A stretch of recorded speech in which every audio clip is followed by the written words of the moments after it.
Dear friend, take a choice. Are you a rule follower or are you a rule breaker?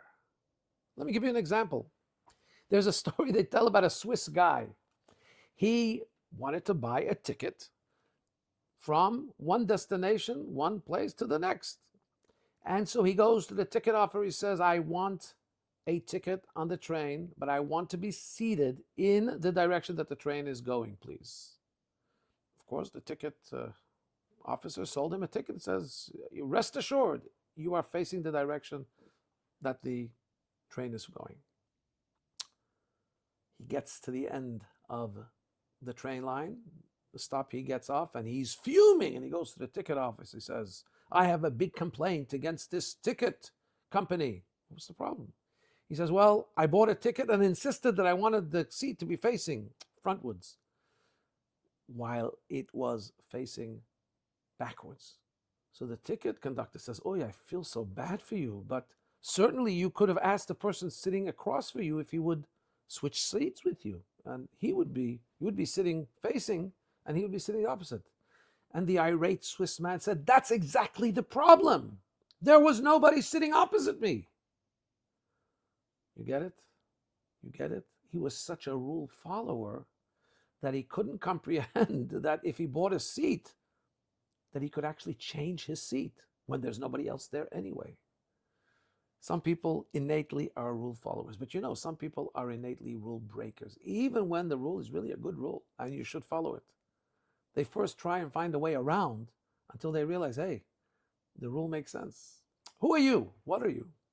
I'm guessing you fall between, maybe some days you follow rules more, some days you follow rules less. It's good to follow rules, but it's also not good to follow rules unquestionably.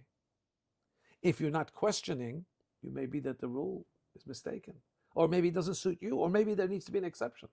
So this is the two portions we're reading this week. Matot, maseh. Matot denotes like a stick, a mate. A stick has to be firm. If you want to have a walking stick, you don't want it to be bent. You don't want it to buckle under your weight. You want it to be firm and as strong and as straight as a rod, as they say. Maseh means to journey. When you journey, it means by default that you're moving, that there's flexibility, that you're not staying in one place. When it comes to serving Hashem, we need both. There are some things we need to be ramrod about. We need to be unyielding. We need to be strong as the strongest, unbendable stick. And there's sometimes where we need to be soft. We need to be soft like a reed that grows in the water, and as the water goes back and forth, the reed goes back and forth. The wind causes it to sway. And our sages tell us, Lo'olam yehei adam rach kekaneh, a person should be soft as a weed.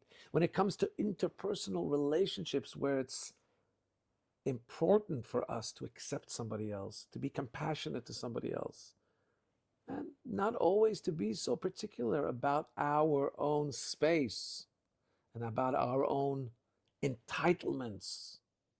Be a little flexible, be humble, allow for somebody else to have expression. Be soft. But when it comes to values, when it comes to the things that we need to stand up for belief in one God, for the sanctity and dignity of human life, for standing up against the erosion of the values of the Torah, we have to be strong. There's no room for negotiation. Rule followers. So every Jew needs to be a rule follower. And he also needs to be thinking outside the box, how to be an adapter. Particularly when you look at somebody else, try and be soft.